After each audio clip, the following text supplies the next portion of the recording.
Resume కదా అనేసి బయోడేటాను fill చేసేసి హెచ్ఆర్ఏ చదువుకుంటాడు అనేసి మీరు సబ్మిట్ చేయకండి. బికాస్ రెజ్యూమే వల్ల కూడా రిజెక్ట్ అయిన వాళ్ళు చాలామంది ఉన్నారు. సో రెజ్యూమ్ చేసేటప్పుడు ఏమేం ప్రికాషన్స్ మీరు చూసుకోవాలి, ఏం చేయాలి, ఏం చేయకూడదు అనేది ఇవాళ ఈ వీడియోలో కవర్ చేద్దాం. వెల్కమ్ టు ఫ్రెషర్స్ నా తెలుగు ఛానల్. ఈరోజు మనం ఈ వీడియోలో dos and don'ts in resume గురించి తెలుసుకుందాం. First, be consistent in format and content. So మీరు ఎట్లా ఫార్మాట్ చేస్తున్నారు అండ్ దాన్ని ఎట్లా ప్రజెంట్ చేస్తున్నారు అనేది వెరీ ఇంపార్టెంట్. చాలామంది రెజ్యూమ్లో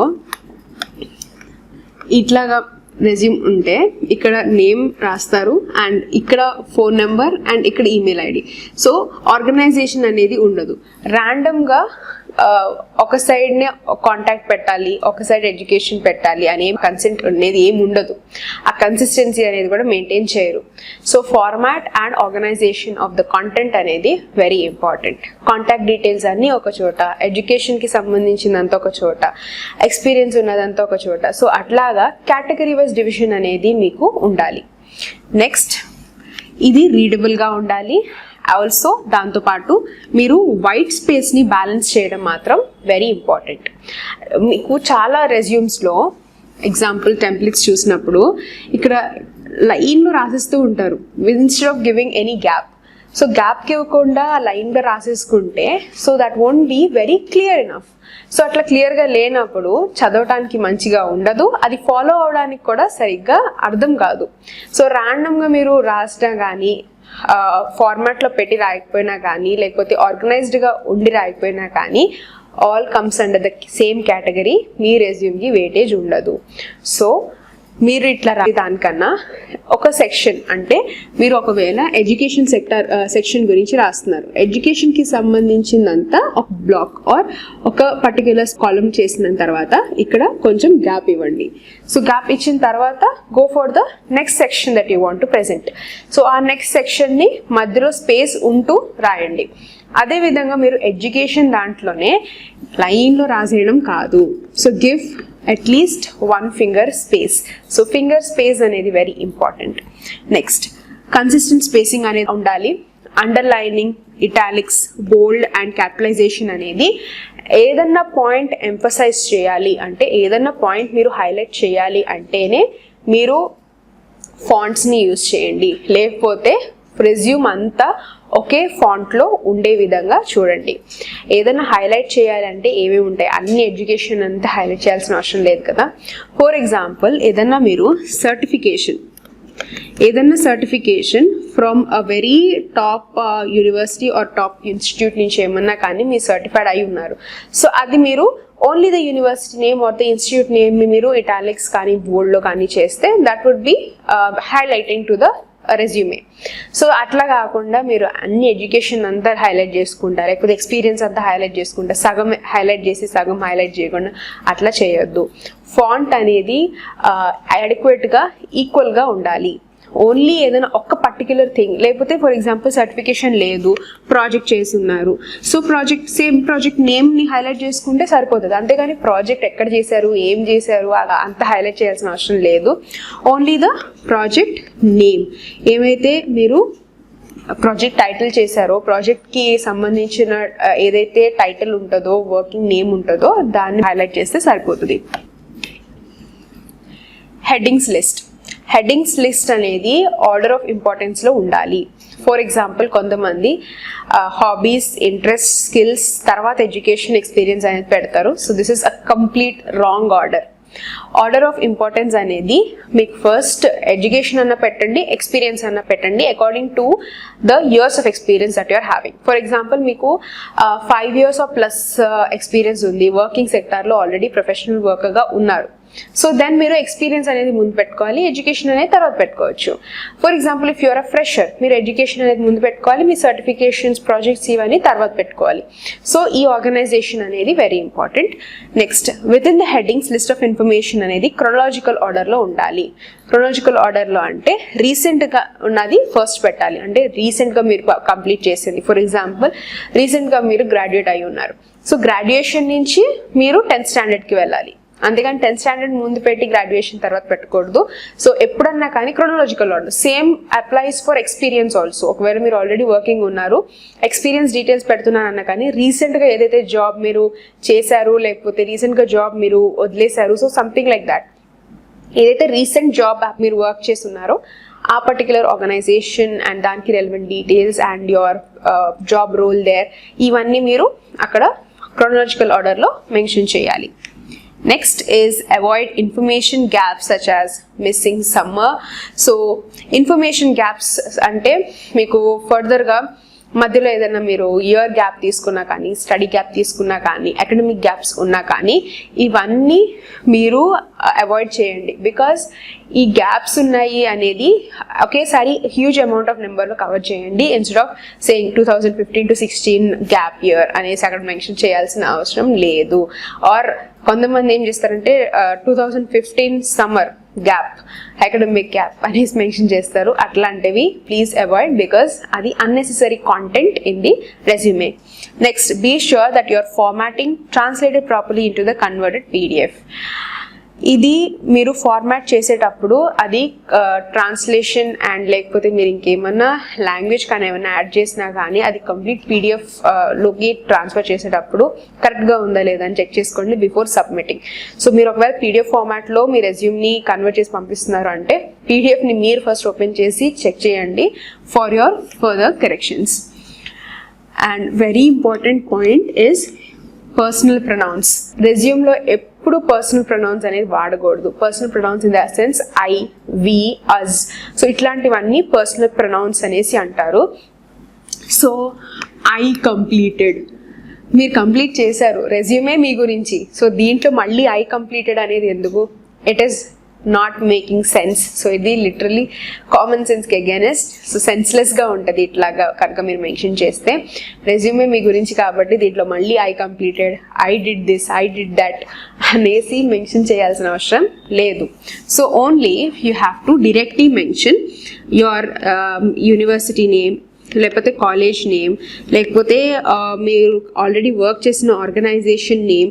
సో ఇట్లా మీరు డైరెక్ట్గా మెన్షన్ చేసి దాని తర్వాత ఇయర్స్ ఎప్పుడు కంప్లీట్ చేశారు, ఎప్పుడు మీరు లేకపోతే వర్కింగ్ అటిల్ నౌ, సో అనేసి అప్పుడు మెన్షన్ చేసుకోవచ్చు. That will be more clear enough. అంతేగాని ఐ, వి, అజ్, సో ఇట్లాంటి పర్సనల్ ప్రొనౌన్స్ అనేది రెజ్యూమ్లో అస్సలు వాడకూడదు.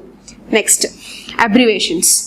అబ్రివేషన్స్ అనేది don't use it unless and until ఒకవేళ ఇట్స్ వెరీ లెంతీ అబ్రివేషన్ లేకపోతే అట్లాగా ఉంటే ప్లీజ్ మేక్ ష్యూర్ మీరు కింద అట్లీస్ట్ ఇటాలిక్స్లో అన్నా కానీ కింద with a lesser number of the letter మీరు అబ్రివేషన్ అనేది ఎక్స్పాండ్ చేసి పెట్టండి. బికాస్ జస్ట్ అబ్రివేషన్ వాడితే పద్దాక కోడ్ లాంగ్వేజ్లో ఉన్నట్టు ఉంటుంది అండ్ రెలవెంట్గా తెలియదు విచ్ ఆర్గనైజేషన్ ఇది అనేసి. సో అందరికీ అన్ని ఆర్గనైజేషన్స్ తెలియవు కాబట్టి అబ్రివేషన్స్ వాడేటప్పుడు మాత్రం మీరు ఒకవేళ అబ్రివేషన్ UN అని, సో కింద మీరు యునైటెడ్ నేషన్స్ అని బ్రాకెట్స్లో పెట్టన్నా కానీ ఇటాలిక్స్లో పెట్టుకోవచ్చు. సో నెక్స్ట్ కనుక మనం చూస్తే using a narrative style. Narrative స్టైల్ని వాడద్దు because it will include the personal pronouns. కాబట్టి నరేషన్ అనేది మీ రెజ్యూమ్లో చేయకూడదు. ఓన్లీ మీకు కరెక్ట్ ఇన్ఫర్మేషన్ అనేది వెరీ లెస్ కాంటెంట్లో మీరు ప్రజెంట్ చేయగలగాలి. నరేషన్ స్టైల్ అంటే మీకు లిటరలీ స్టోరీస్ మెన్షన్ చేయడం కానీ అట్లాగా ఏమీ చేయకూడదు. బికాస్ అక్కడ they won't keep reading your మీరు ఏదైతే ఎక్స్పీరియన్స్ అయ్యారో లేకపోతే ఎడ్యుకేషన్ క్వాలిఫికేషన్ కానీ మీరు ఏదైనా ప్రాజెక్ట్స్ వర్క్ చేసినా కానీ అదంతా లెందీగా లైన్స్లో మాత్రం మెన్షన్ చేయొద్దు. సో ఇది కనుక మీరు స్పెసిఫిక్గా మెన్షన్ చేయాలి అనుకుంటే attach it with separately. So me attachment అనేది సపరేట్గా ఉంటే రెజ్యూమ్తో పాటు దెన్ మీరు స్పెసిఫిక్గా మీరు హెచ్ఆర్కి చెప్తున్నారు ఓకే నేను ఈ పర్టికులర్ ప్రాజెక్ట్ మీద వర్క్ చేసి ఉన్నాను and these are the highlights అనేసి సపరేట్గా అటాచ్ చేయండి. బట్ లేకపోతే మీరు రెజ్యూమ్లో మాత్రం లైన్స్ టుగెదర్ అనేసి నరేషన్ స్టైల్లో చేయొద్దు. అండ్ మీరు నెరేటివ్ స్టైల్ అనేది ఇంకో విధంగా కూడా పాజిటివ్గా తీసుకుంటే యూజింగ్ ఆఫ్ నరేషన్ స్టైల్ అనేది క్లియర్గా ఉండాలి in presenting the information. For example education, experience, ఆ తర్వాత స్కిల్స్, సో అట్లాగా ఒక నరేషన్ అనేది ఉండాలి ఇన్ యువర్ రెజ్యూమే. సో దాన్ని బట్టి ఒక ఆర్డర్ ఆఫ్ అలైన్మెంట్ అనేది ఉంటే అది నరేషన్ స్టైల్ కింద కూడా వస్తుంది. సో ఇట్లా మాత్రం చేయొద్దు, ఇట్లా చేయొచ్చు. Number on lettering of the categories అనేది అన్నిటికీ నెంబర్ లేయటం, అన్నిటికీ లెటర్లు పెట్టడం మాత్రం చేయొద్దు. ఏదో ఒకటి ఫాలో అవ్వండి. ఫర్ ఎగ్జాంపుల్ మీరు ఎడ్యుకేషన్కి 1 అని పెట్టారు, ఎక్స్పీరియన్స్కి 2 అండ్ ఈ కేటగిరీకి 3rd కేటగిరీ అని మెన్షన్ చేయొచ్చు. లేదు నెంబర్స్ అసలు మెన్షన్ చేయట్లేదు, ఆల్ఫాబెట్స్ అన్న ఇట్స్ ద సేమ్ థింగ్. అంతేగాని ఎడ్యుకేషన్ అని మెన్షన్ చేసి దీంట్లో మళ్ళీ 1, 2, 3 అని మెన్షన్ చేసి మళ్ళీ ఇక్కడ 4, 5, 6. So all of this should not be done. అట్లాగా చేయకూడదు. మీరు నంబర్స్ మెన్షన్ చేయకపోయినా పర్లేదు, ఆల్ఫాబెట్స్ మెన్షన్ చేయకపోయినా పర్లేదు, బట్ ఇట్లాగా ఆర్డర్లో లేకుండా మెన్షన్ చేయడం మాత్రం చేయకండి. నెక్స్ట్, స్లాంగ్ కానీ కొలిక్యులిజం కానీ or includes a picture or age కానీ జెండర్ కానీ ఇట్లాంటివి అంత మెన్షన్ చేయాల్సిన అవసరం లేదు. Because all of this is unnecessary content and unnecessary information. So slang language use చేయకూడదు. So slang language in the sense is half of information రాయడం కానీ లేకపోతే అన్నెసెసరీ వర్డ్స్ రాయడం కానీ. ఫర్ ఎగ్జాంపుల్ ఇది ఎక్కడ వాడతారంటే స్లాంగ్ స్కిల్స్లో, especially in skills, interest, hobbies ఇవన్నీ సెక్షన్స్ పెట్టేస్తూ ఉంటారు. సో దీంట్లో స్లాంగ్ వర్డ్స్ అనేవి వస్తాయి. స్లాంగ్ వర్డ్స్ని మార్చి ఫార్మల్ అకాడమిక్ లాంగ్వేజ్లో మీరు కన్వర్ట్ చేసుకుని పెట్టాలి.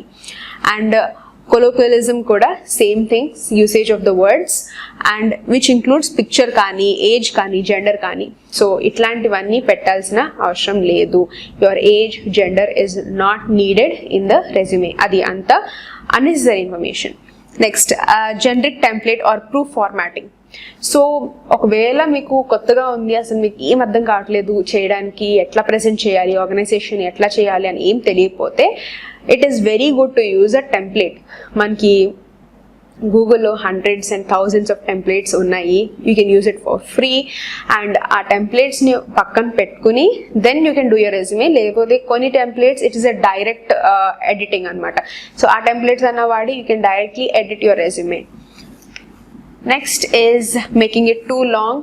సో ఇది ఆల్రెడీ చాలాసార్లు చెప్పాను, టూ లాంగ్ మాత్రం చేయొద్దు. బికాజ్ అంత చదివే అంత ఓపిక ఎవరికి ఉండదు. అండ్ అది ఫస్ట్ ఆఫ్ ఆల్ అది again it is unnecessary information. Unnecessary information కనుక ఉంటే అది ఆర్గనైజేషన్కి వర్క్ అవ్వదు. అండ్ అది మీరు ఎక్స్ప్లెయిన్ చేయడానికి కూడా అది అప్లికబుల్ అవ్వదు. బికాజ్ ఏ స్కిల్ మెన్షన్ చేసినా, మీ ఇంట్రెస్ట్ మెన్షన్ చేసినా, హాబీస్ మెన్షన్ చేసినా కానీ అది మీరు ఎట్లా వర్కౌట్ చేస్తారు, మీరు దాని నుంచి ఏం నేర్చుకుంటున్నారు అనేది ఒక రెలవెంట్ రీజన్ అండ్ రీజన్కి ఎక్స్ప్లెనేషన్ అనేది ఉండాలి. ఎవ్రీ టైం మీరు ఏదైనా ప్రజెంట్ చేస్తున్నారు అంటే దానికి ఒక రీజన్ ఉండాలి, దాంతోపాటు ఎక్స్ప్లెనేషన్ కూడా ఉండాలి. Next, list just your job title, company and the dates. So దీని తప్ప ఎక్స్ట్రా ఇన్ఫర్మేషన్ అనేది పెట్టకండి రిగార్డింగ్ యువర్ ఎక్స్పీరియన్స్. ఎడ్యుకేషన్ కూడా సేమ్ అప్లై అవుతుంది. ఒక జాబ్ టైటిల్ బదులు మీకు యూనివర్సిటీ నేమ్, కాలేజ్ నేమ్ అనేది వస్తుంది. ఇక్కడ కూడా same company and the dates, ఎప్పటి నుంచి ఎప్పుడు వర్క్ చేశారు, 2015 to 2019 ఫర్ ఎగ్జాంపుల్ అట్లా.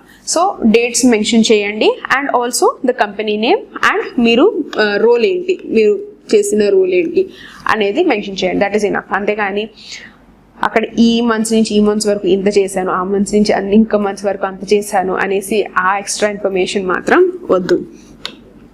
నెక్స్ట్, రెఫరింగ్ టు రిలీజియన్ కానీ, పొలిటికల్ పార్టీ కానీ, నేషనల్ ఆరిజిన్ కానీ ఇవన్నీ మీరు remove it from your resume. ఎందుకంటే ఏజ్, జెండర్ ఎట్లాగైతే అవసరం లేదో ఇది కూడా పొలిటికల్ పార్టీ రెఫరెన్సింగ్ కానీ, నేషనల్ ఆరిజిన్ కానీ, లేకపోతే రిలీజియన్ కానీ, సో ఇట్లాంటివి అన్నీ it is not needed.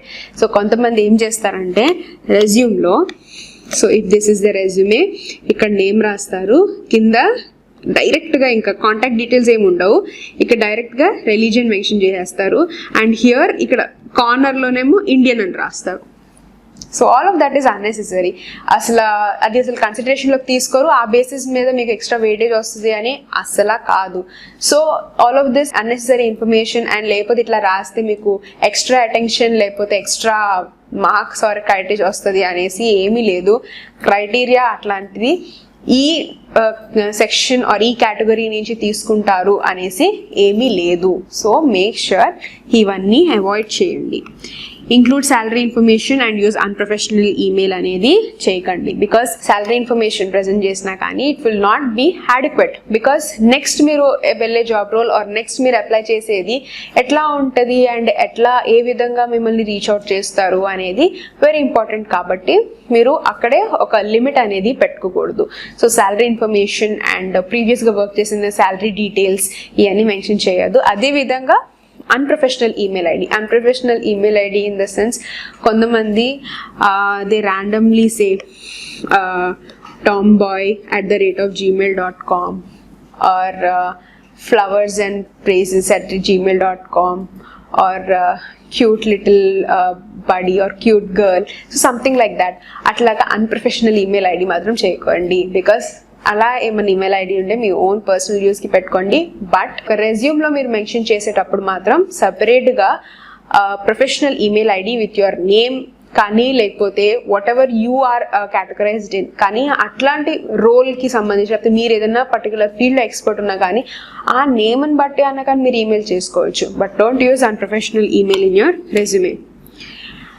And last, if you have any questions లేదా ఇంకేమైనా డౌట్స్ కనుక ఉంటే కామెంట్ సెక్షన్లో కామెంట్ చేయండి. Thank you so much for watching and do subscribe to freshers now Telugu channel.